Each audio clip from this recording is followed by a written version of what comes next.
And on the same scorching day that Nigerian troops were fighting Boko Haram and ISWAP in the northeast, they were also battling armed herders in the Middle Belt, bandits in the northwest, and insurgents in the southeast. And as fighting continues to rage on multiple fronts, so is the army stretched to the limit. And now, with the north central region erupting again, as well as the resurgence of fighting in the northeast, where everyone thought Boko Haram had been neutralized, Nigeria's military is being pulled deeper into internal conflicts, placing an enormous strain on its capabilities. So with all these crises brewing, Nigeria's defense chief, General Christopher Musa, has become the first top official to publicly suggest building a defense wall across Nigeria's borders and fencing the country in. He attributes much of the conflict raging across Nigeria to foreign fighter infiltration, all of them coming in, searching for a piece of this country's perceived riches. So in that regard, how critical is it to take full control of Nigeria's borders before it's too late? People say, no, it's impossible. Pakistan fenced 1,350-kilometer border with Afghanistan. That was the only time they had peace. Saudi Arabia and Iraq, 1,400 kilometers fenced completely. Can we start thinking of fencing our borders? We have 1,500 kilometers with Niger Republic, 1,900 kilometers with Cameroon. Chad is there. All over us, surrounded by Francophone countries, and the Sahel is heating up. Well, for more on this, I'm joined now by the man you saw in that video, Nigeria's Chief of Defense Staff, General Christopher Musa. Great to see you again. Thank you very much. Thank you very much indeed for making time to talk to us, because I know you've had a long few days. Very well. I'm going to get to the issue of the border in a minute, but right. First of all, the President, yourself, the head of the police, the heads of the intelligence agencies, the National Security Advisor, and a host of other security and political leaders were all in Benue State on Wednesday. How much impact do you think that had on the morale of the people there, who are in the eye of the storm of this latest surge of insecurity, or is that debatable? Thank you very much. Once again, thank you for inviting me. I'm glad to be here. I think it is very important that we understand that the presence of Mr. President in Benue State has really gone to show the people that he's not far away from them. He feels what they're feeling and wants this to stop. With the members of the security forces all being there together, it shows that solidarity on the part of government together, including members of the legislative and all. So it shows that we need, whenever any part of this country is suffering or has an issue, that love, that care is what this has shown, that the president really cares and everybody wants this thing to end. And it is a morale booster to especially our own troops too, seeing that the president is there and seeing, because we lost two yes, personnel indeed. there. We lost a policeman. Our sympathies go out to you. And so those are the issues we're seeing. And I think they really appreciate at least that the president was able to even take time to come around and see. And you know, the first place you went to was a hospital to see how those injured were and all the things he mentioned that the federal government was going to do to the states. And that's the importance, to show solidarity with the people. But of course, beyond the photo ops and the appeals for peace and reconciliation, which he was making while he was there, the expectation was that what we would hear would be of arrests that have been made with lightning speed and a real sort of game-changing intervention from the security services. But we didn't hear or see that. That has been done. Because it was not announced, does not mean it's not taking place. Have you arrested anybody there? The police has arrested a number of people, right. And actions have been taken. Investigations ongoing with the DSS, the police. You know, it takes a lot. Because we are law-abiding individuals, so we have to be sure of what we're doing. And I think that's a critical aspect. But all the security forces are working together to ensure that this stops. You know, if you look at how did we get to where we are over time, you know, issues have been on ground, small skirmishes have been going on because law and order is not there. Punishment has not been meted on individuals who have committed. A criminal is a criminal. Everyone who commits a crime should be prosecuted. That has not been done. So that is the issue, and this thing has been but why the do you one think in it's Benue not being done? Well, I think I really don't. Like I said, most of it is. You don't want to get into political. the politics. I don't want to get into the politics. Right, I can understand yes, that. yes. But let me put it another way. What is your sense of how best we should characterize what's going on in Benue State and the rest of that north central region? Are there still, I mean, should we still be calling them farmer-herder clashes, or should we now call it what it is, which is pure terrorism? Because the barbarity with which these crimes are carried out, the fury, I mean, it looks like something by Boko Haram or ISWAP. So let me tell you, I think it's a lot. It's just a portfolio of all of them playing out together. And, you know, criminals have a tendency to want to work together. So you can't rule that out. But if you don't call it terrorism, Yeah. I don't mean to interrupt you, Yeah. then you're not going to get the kind of resources you need to really tackle it. If you keep calling it farmer-herder clashes, it looks like it's kind of community skirmishes, No, when this appears to be a much bigger thing. There's a lot. We have the herders in it, we have the kidnappers in it, we have the criminals in it, we have the terrorists, everybody is playing a part in it. And you're mobilizing for all that. All that together, because we have to deal with them all at the same time. And you know, the way it is that we have different challenges in different regions. And this is peculiar. Like I said, historically, it's gone back, way back. And it started in the past. If a cow enters a farm and damages a farm, the cow is arrested or caught, compensation are paid, or if they kill an animal suddenly, it's compensated. So over time, that stopped. What stopped it? That's the problem.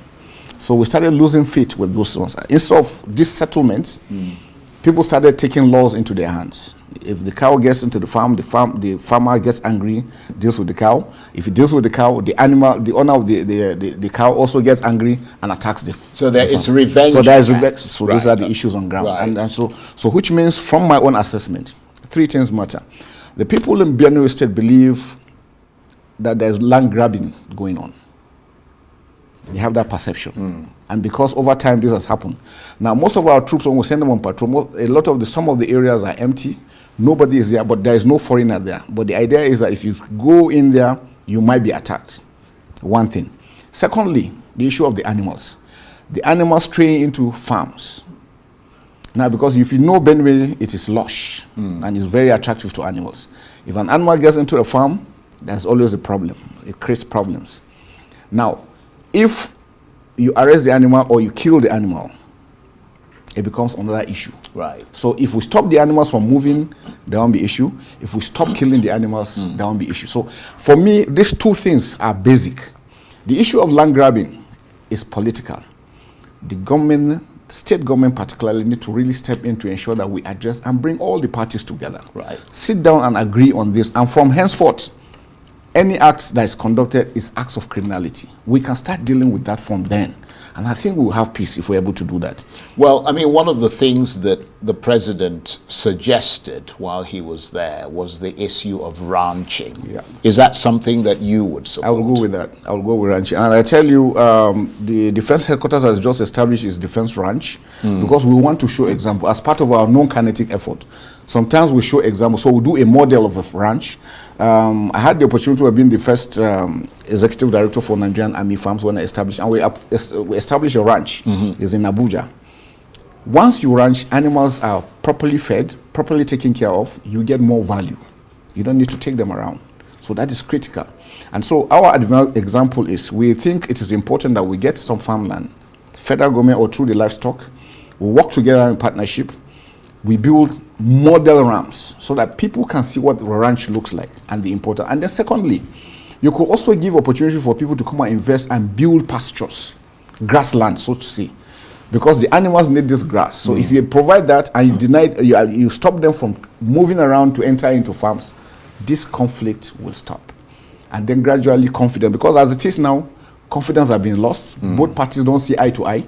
And that's why it's critical that we must make them communicate. We must make them understand. And what is the decision on the ranching thing? Yeah. I think the Mr. Is President has it going ahead now? No, it's going ahead. Mr. Because President mentioned, they started it. I mean, the former governor started it. no, but you know now we have the Minister of Livestock. Right. And the Mr. President called him there and gave him a directive. He wants it established. Okay. So we're also going to partner with him directly to ensure that it's done. Right. Well, that's a good start. Yeah. But of course, your problems go beyond Benue State, don't they? I mean, according to the latest figures released by the security and intelligence firm Beacon Consulting, which you probably heard of, about 1,098 people have been killed in Benue State since President Tinubu came to office 2 years ago. That is a staggering number of people. In any other country, I mean, if one person in the UK is killed, the entire security apparatus is called up. 1,800 people, 1,098 people, have been killed in Benue State since President Tinubu came to office 2 years ago. But even Borno State is even worse. It has seen 3,800 people killed in 2 years, followed by Katsina, Zamfara, and Benue State even comes fifth. And across the 36 states, 17,000 people have been killed. Are you horrified, as I am, by those incredibly high figures? For any death, even if there's just one person, even if it's just one life that is lost, but it's something how not to is feel it, about. General, that so many people can die in the space of 2 years? Well, like I said, once you have issues with law and order, people take to impunity. It is the impunity we're dealing with. People have no regard for life. Maybe in the past, during the past regimes, efforts were being made to make sure that we talk. But over time, I think we lost that. And so, you know, one basic thing, the family values have gone. We all can attest to that. And you can see that people now have no value for life. If there's an accident and something happens, instead of individuals to actually deal with the person, the patient, you see them removing phones, and people have no value for life. So killing now makes it look as if it's just a common thing now. So those are these. And then because the Sahel, you know, I always mention that because the Sahel is open, we have a bunch of lunatics, so to say, that have no regard for anybody. And these are the guys that have come and have inculcated these individuals that are doing this killing. So to them, if you are not with them, you are better dead. And the problem for you that I see, because I mean, a lot of people see quite a lot of sincerity on your part. I mean, the problem for you is that you're the army, you're not the police. And that's all other issues that need to come in. Like I said, for a country to really thrive very well, we have countries that don't even have the military, and yet they're thriving. But you cannot have a country without the police, because they prevent and detect crime. So efforts are being made now to see how we can reposition police. I was at the IGP and we had this discussion, even with Mr. President and the NSC. There's a need to look at how we increase the size of the police, but training. Why the military is still standing strong is our level of training is consistent. We are not many, but yet we train consistent. I told you, I was at the NDA, I joined the NDA in 1986. I have been writing exams until I became a Major General. For every position I got to, I wrote an exam for it. So you are trained and you are prepared for the future. And that's very, very critical. So refresh your courses. You go different courses. You go, even our junior officers and our soldiers, before you get promoted, you must have done certain number of courses. So this keeps you abreast. And that's what I think we should also transfer to the police, so that we have very, very determined professional people that will actually do this. I think that makes a lot of sense. It makes a lot, yes, definitely. And the word professionalism is key, isn't it? It's critical. And there was a call, I mean, we saw you on television just a minute ago, the clip we used there, a call by you for Nigeria's borders to be completely fenced. Yes, I reason because, you know, having gone through my analysis and looking at the Sahel, the main attraction to all these terrorists and bandits is Nigeria, because this perception Nigeria is a rich country. And that it's that there's no law to prevent them from getting in. And the borders are porous. So now the easiest way is, and that's why it's important, if you follow the news and see the kind of killings going on in Niger, Chad, and in Niger, Burkina Faso and Mali, it's so much. If this continues like this in the next 1 year, there will be issues. And you know, of recent, there were attacks from Burkina Faso in Benin Republic. It's just 50 kilometers to Nigeria. That is another area. So for me, I think, and like I mentioned, all around us, we have Francophone countries.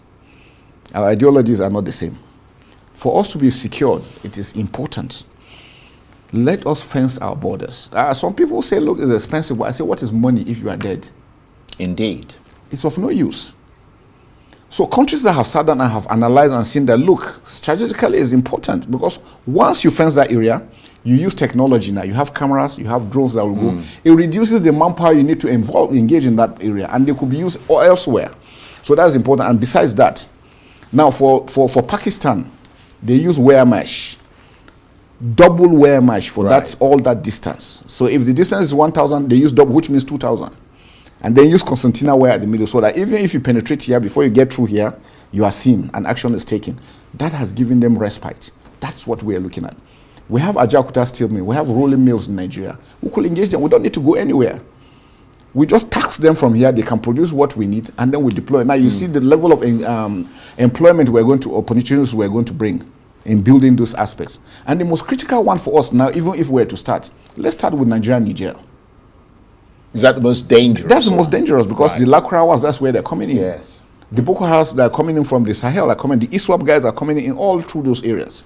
So that's why it's critical. If we start from there, and we can start state-wise, at the same time, each state will start on its own, and before you know it, we're there. Yes, and that's a good point. It doesn't have to be just no, the federal government. No, it doesn't have federal. It could start at every level.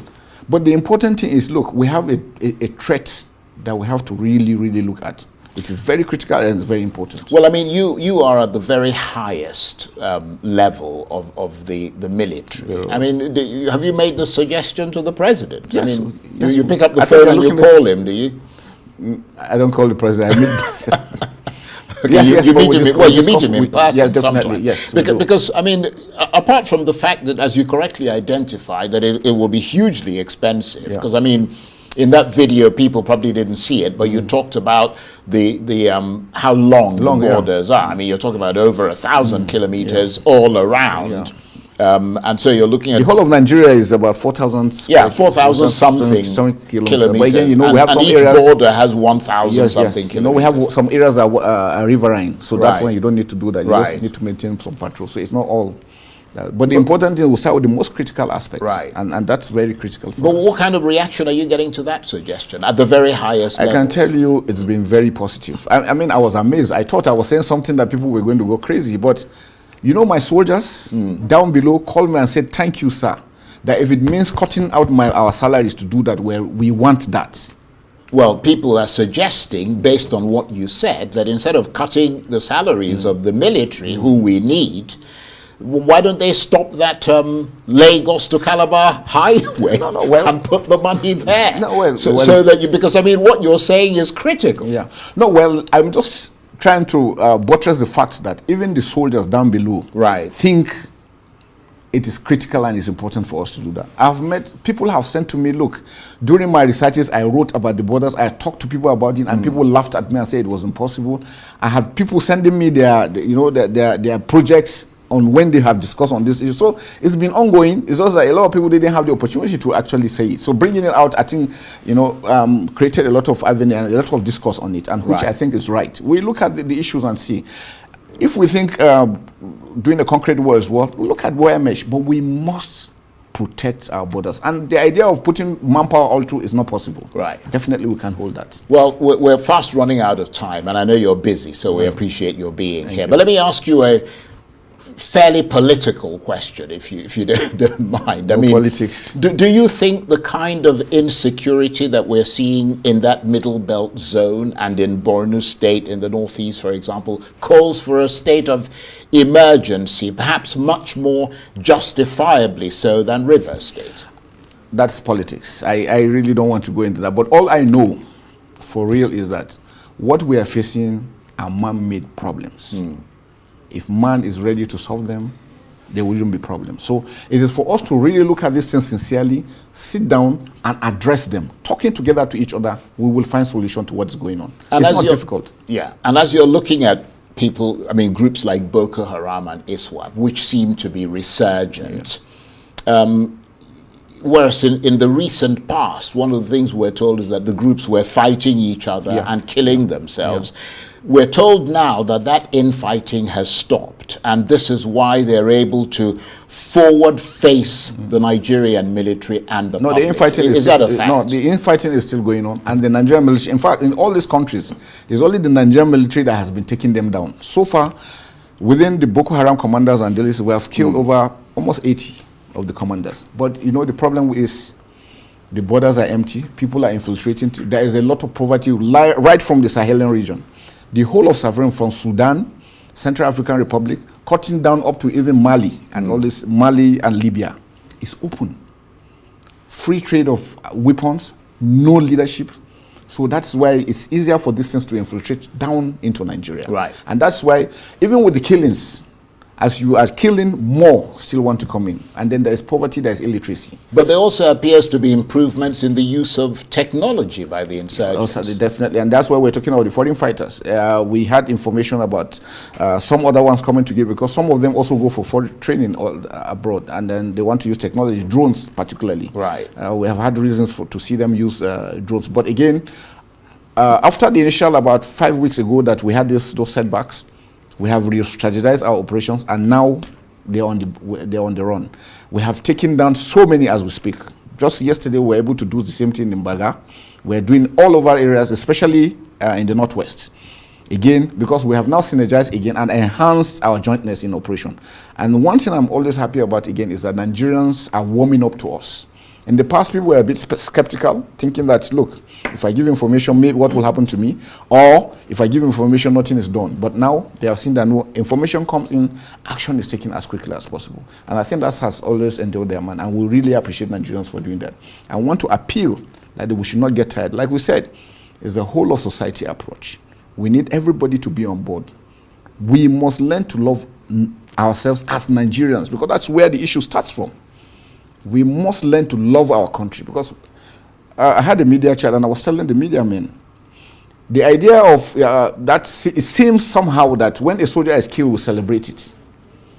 When we kill a terrorist or a bandit, nothing is being said. So the soldier that is doing this is asking questions.